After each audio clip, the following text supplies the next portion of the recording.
the better part of this month. And before we even go far, Bolton, I want you to tell us, how did you get to this point? You are a sensation right now in the country. Okay. So, good evening. Good evening. Okay, first of all, I want to thank you all for inviting me here. Yeah, karibu sana. Yeah. So, what inspired me from the beginning is actually, I was home for almost a year. You are? At home. Okay. Yes, for almost a year. I was studying Bachelor of Commerce at African Nazarene. So I was supposed to graduate 2022. So I was supposed to do 49 units. So instead I did 48 units. Unknowingly, I didn't do 1 unit. So I did that unit the last semester, as others were graduating. So as I finished, I went back home. So back home, I was doing the home jobs. So like cutting napier grass. After finishing my work by 10.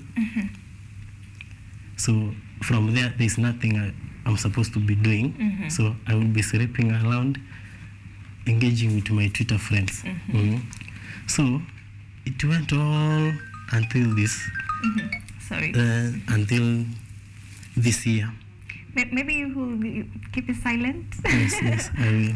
Okay. As you tell us how now you came to now selling Smokie and now becoming sensation. Yeah. So after this long of being home, I thought of something like, how can I be back to the city? So after struggling back home, like there was no money. You can't get money for credit back home. So like there's no work you can do so that you can better yourself. There's my friend here in town called Frank. I called him. I told him, my guy, if you want to help me, call me back to the city and teach me something. So just keep it silent. I called Frank, and Frank came through. Frank called me to Nairobi. He told me, I have work, but I don't know, you are a graduate. I don't know if you can manage to do it. I told him, I can. So long as I get something from it. So Frank told me, you'll be here at my workstation for 1 week so that you can learn something. Then you raise some money from me so that you can start yours. I told him, you have a good idea, but how am I going to start? Because first of all, you need courage. Yes. So how can I, as a graduate, how am I going to start working? But back home, I'm good at cooking. So I said I can do it. So I went to Frank. Frank invited me. So we started kasi ya kuuza hizo Smokie. So kukata, kuunda smocha. So like Frank alikuwa ananiambia the worst part of it ni kuunda smoja na kuhandle customers. So nikaamua I will try more to approach customers in a different manner. Yeah. So after almost 2 weeks to Frank raised some money and told me. When you say in a different manner, what do you mean necessarily? Oh, in a different manner, I mean like, so this customer relationship you should build. So like as you are making my for that customer, you should be talking to him or her. So like making him feel comfortable. So creating a friendly environment around your customers. You should be jovial always. So that's the environment I created. So during that time, I managed to know how to pasua mayai, pasua Smokie, kutengeneza smocha. So all of this started to flow. Kukata kachumbari, I'm good at it right now. So ndo nikaamua what is the best place naweza weka trolley yangu hata mimi hii town nisilale nje. Yeah. So I want to be relying with to my friend Frank every day. So Frank aliniambia jitafutie sasa wewe ni mwanaume. So after that Frank connected me with those guys around Nairobi CBD. Yeah, CBD. So I chose archives. So that's where people flow. Yeah. Yeah, from the other side they are coming. So people flow in that area. Idolers, all of them, they are around archives. So tukatafuta point, tukaeka throw hapo. So like I thought of something while I was at my bed in the morning. I said, let me try my Twitter friends if they can come along. This is something which came out of nowhere. So I tweeted, tuko CBD, mnaweza pitia. All of a sudden it erupted.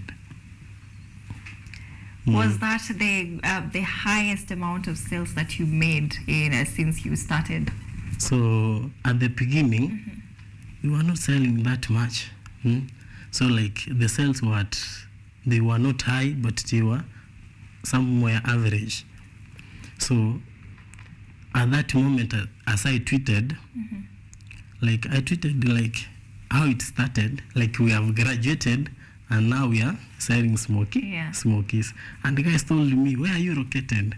So notification were overflowing, so like I was not handling them. So there's my guy, tunakaanga naye, my campus mate, tunafanyanga naye kazi se. Nilimuinvite nikamwambia, uweze lala Rongai kwa nyumba na niko tayari peke yangu, lazima tupate ishemu wote wawili tutafute pesa. So tukiwa na yeye nikamwambia waambie tuko mahali fulani, wakipitia wanaweza nunua. So the next day wanted to know where I am, even kama ni ukweli, so that they can buy. So that day I went and picked my stock, almost 8 Smokies. Where do you get your stock from, by the way, before you even go far? Oh, my stock. There's around the BS station, Okuba station. That's where we pick our stock. Is it cheaper there? Because I know. No, it's cheaper because you find everything is ready. So they like Smokies, they cook for you. Mayai, they cook for you. Waru. Oh wow. Everything, kebab, they are almost ready. So it's you and the supplier to communicate at what time are you going to pick them. Yours is just to sell. Yeah, yours is just to sell. You need your own capital, or you can communicate with your seller, your supplier, akupe on ani what? Naitwanga aje? So akupe on deni, akikupe on debt. Alafu then jioni you can make sales, you can pay him. You can pay him or her. Okay. So tukachukua Smokie 6, mayai karibu 4, waru 50, and the people came. I tell you, my fellow trips came along. Are they still coming even now? Even now, they are coming right now. So within 2 hours, the stock was finished. Like we were making other orders. So like those guys came through, and they are coming now. Yeah. They are becoming regular customers. Yeah. Now you are a street vendor in Nairobi now. What are some of these challenges that you're facing? Okay. The first challenge is handling those old customers, like old says. Like you are on your highest speed serving customers, so like they are on the line waiting. Alafu nasikia msee anakuambia, my friend, you are too slow. You are too slow. Alafu so akikwambia you are too slow, like you are supposed to react, but you should remain calm. Like unamwambia, yes, I know, but I'm trying to speed up. So the other challenge The other challenge ni inaitwa ngaje, quantum theory. Kwanza ikiwa mpya. Yeah. Inakumaliza vidole. Like sasa ukifanyia usafi. Yeah, the trolley where now you display the smokies. Like you are arranging your stock. Yeah. So all of a sudden, trolley inaweza kukata. Kama hii mikono yangu, imenikata sana. Ukazoea. Alright. We're taking a very short break at this point. When you come back, we're coming back to continue with that conversation on the cost of doing business in Nairobi. Bolton is selling smokies at Nairobi CBD, and we are now talking about the challenges that he's facing as a street vendor in Nairobi. We're coming back with that conversation.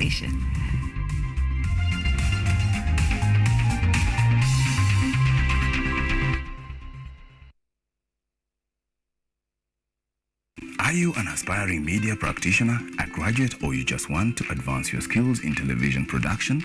Then welcome to Kenyatta University, where education meets innovation. KUTV, the premier university television station in Kenya, is now offering short courses in TV studio, field technical operations, and video editing. Through these courses, you will acquire hands-on skills on camera operations, media production, lighting techniques, audio-visual editing, and sound and visual control, and how to operate key equipment in modern TV control room. Enroll today at KUTV and discover your full potential in cutting-edge TV broadcasting. Graduates of these courses will receive professional certificates. For more information, visit our offices at KUTV Studios or call us on 020-870-4252 or 020-870-4255 or SMS us on 0739-110-544. KUTV, a new experience.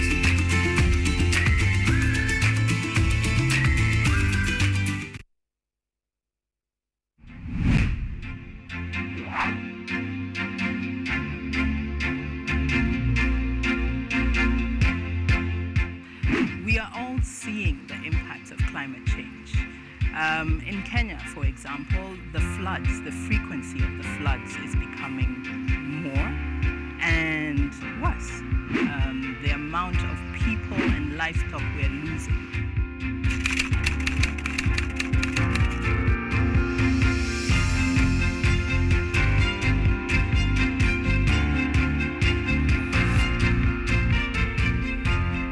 The level we need to go is a level where the normal mwananchi and also the government stakeholders can uptake these solutions. Those small acts multiplied by millions of us will help make a difference in the world at the end of the day. It's just a slight behavior change that we need, and you'll find that it serves us a bit more than you put in. And that's the goal. We want to live a better world than we found. Because at the rate we are going, it's dire. We will secure the planet for future generations.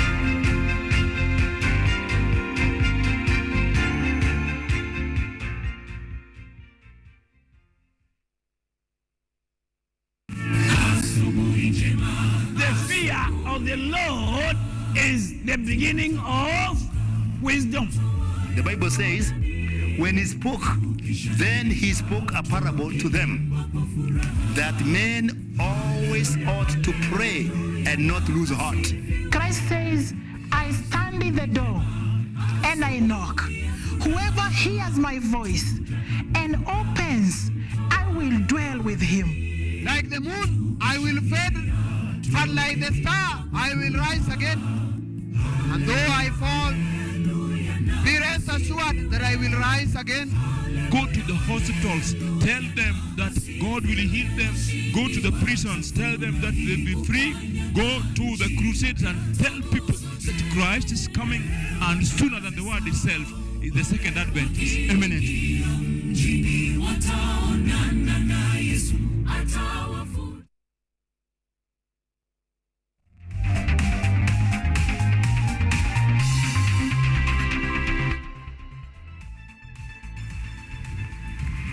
Welcome back to Money Monday. The conversation before we took that very short break was about the cost of doing business in Nairobi, and if you're just joining us, we have Bolton Basiri in studio tonight. We're talking about now how it is for him as a street vendor. He's selling smokies. And before we went on that break, you were telling us about the challenges that you're facing, and you mentioned handling your trolleys, you mentioned speed, and I cut you short when you're mentioning something else. Okay. So handling trolley, the other challenge, so ni hawkers wenzako. So Competition. no, it's not a competition. Anaweza kuja kule and they may disappear. So that's like you are making losses. Oh. Yeah. Anaweza kuja kule akwambia we are here. So like siendi mahali. So like he or she can opt not to pay. So nitakusaidia mahali kwingine. So like But do they help you mahali kwingine? Si rahisi. Kwanza, there's this challenge, like you may be umeset trolley, so umeanza kazi. Ukianza kazi, mtu customer akuje. At that first moment when umefungua kazi, akuje na 1,000. Na maybe uko na cash, si ndio? Other vendors, street vendors, wako na nini goods, si ndio, washauza, anaweza kunyima change. So hiyo time amekunyima change, customers wengine washakuja wanataka kukula, si ndio? So this pressure from another customer, anataka change, na kuna wengine wanataka kukula. So like it becomes a challenge if you don't have someone to help you. So like you need 2 guys or 1 guy. So the other one is handling money and the other one is serving customers. So you're stealing from one another in the streets. It's survival. You must be smart. Otherwise you'll make losses. So I understand that Nairobi has a very diverse food scene. And how do you see Smokies fitting into this culinary landscape? I understand that now Smokie has shot up from 20 shillings.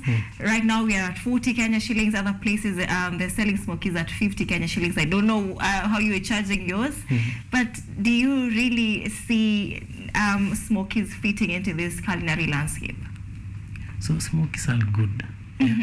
These are the ones make customers come. But prices change according to economic. The economy challenges we are facing currently. So you can't be selling Smokies at 20 and the supplies is bringing those Smokies at 30. So you must at least sell them at 40 so that you can gain, the supplier gains, everyone is happy. It's a win-win. The customer is not happy. No, the customer should not be happy because... Really? Yeah, here now you are a businessman. You don't care about the customer. So you must ensure that, first thing, how is the market running? So you can't bring Smokies, you want to profit, others are selling at 40 and you want to sell at 30. So you are the one who is suffering here. So you must balance the equation. So Smokies are the ones which go easily, more than eggs. So Smokies. How much are eggs? 30 right now. 1 mayai. Ni 30 bob. Lakini Smokie hata inafaa ipande. Ifike 50 bob. Who will eat them? Smokies at 50 Kenya shillings. They are at CPD. They buy? Yeah, they buy. Interesting. Now, I also want to know, now that you say you have a lot of traction being drawn to you Apple archives, are there any variations or innovations that now you're trying to come up with to ensure that your business stays going up?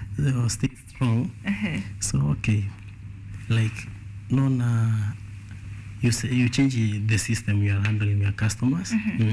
First, like kachumbali, kuna ile kachumbali normal, kuna kachumbali different. Like unajaribu kuchanganya naitwangaje ingredients Yeah. Like unaeka inaitwa dania pilipili una irregulate, si ndio? Kuna hii kitu anaita choma sauce. You try to introduce different varieties. Hata avocado unaweza ingiza hapo kwa smocha, so to make it good, so to maintain your customers, handle them with the care. When you unaongelesha usikuwe rude, always be happy. Hata kama customer atakuhandle in a negative way, take it positively. Right now your business you say has really taken on a high note. Yes. And maybe also tell us, are there any plans that you have to now diversify your offerings? Now, in terms of the products that you're selling, you say right now you have smokies and eggs, and maybe smoky pasua is the same thing? Smokie, eggs, kebabs, and waru. There's also kuna vitu zingine tunaletanga pia. So lakini hizo zingine hazijapik. So like we try to introduce them in a weekly basis. You see them. What are those that you're trying to introduce on a weekly basis? Kuna viazi zingine tunaletanga, like they are like balls. Si hizi zingine, hizi waru zingine zinapikwa normal. Karai. Karai, achana na hizo. Kuna balls zingine tunajaribu kuzintroduce, zikishika, so tunaanza kuzileta kwa market. How much are they? They go for 40 bob. They are not like this, the regular ones. Hizi viazi karai. One waru at 50 Kenya shillings. Yes. The state of the economy is not really something to laugh about at the moment for Bolton. So I don't know how it's taking you, but you're really putting it hard on the common mwananchi. Don't you think so? Okay, the economy is hard everywhere. So, and right now, the country has no money. The country is borrowing, as well as we are borrowing also. So, like, as the country is borrowing, we don't expect things to be easier here in the market. So everything will go hard. So it's like those in the common mwananchi should struggle also as we are struggling. So like the county government of Nairobi every day demands taxes, returns. Hata sisi tukiweka hapo trori, county government pia wao wanataka. That is a kanjo. So how do you ensure, pay them? Yeah, how do you ensure that kanjos are being paid well, because they have families? So you must give back to the county government through the kanjos. Those are the ones who correcting the revenue hata hao wapate. So tukipeana kwa kanjo iende kwa county government, at least na sisi tupate survival. That's why the prices go high. It's not our fault. Now, as a small business owner, maybe what do you think the government or the county government, Nairobi County government, should do now to ensure that you're safe and you're not exploiting Kenyans, you're not exploiting yourself, and Kanjos are not exploiting you? What should the county government do? Okay. The county government, actually, the Nairobi County government, so far, it's doing a good job, because hawkers are getting something and the street vendors are getting something. So the main focus should be like those taxes. They are too high, but sometimes so is something which should be looked at. So the taxes should be like, they should be a bit minimal, regulated, to be regulated for common street vendors and others, so that if we have a small business that is growing, the taxes should not be high, so that we can't be exploiting the common mwananchi. All right. Now, I also understand that maybe there's somebody watching you right now and you're inspiration to them. What advice would you give to someone now thinking of starting maybe street food, street vendor? Yeah? Okay. Someone who is willing to start. Yeah. First of all, you should be willing to do something. So when you are willing, your heart is free. Your mindset is free, so that you can start something. You can't start something which you don't want to do. So you should motivate yourself. I want to do this. I want to join this market so that I can do something for myself. The second thing, there's these small jobs you ignore, but they have something which can put something into your table at the evening. So everyone should embrace the economy as it is going. Yeah. Now, I know every business, everyone in their business have a target audience. Do you have? My target audience? Yeah. Yes. Okay. Currently, my target, I want to attract my fellow trips. Secondly, university campus students around the CBD. Yes. Oh, that is the universities around, I understand. St. Paul, KU, TUK, oh, yeah. UN. Those are my target market. Wonderful. Now, we are closing. Yes. But that is your comment, and I want you to tell us now where we can find you so that we can also come there and eat some smokies and waru.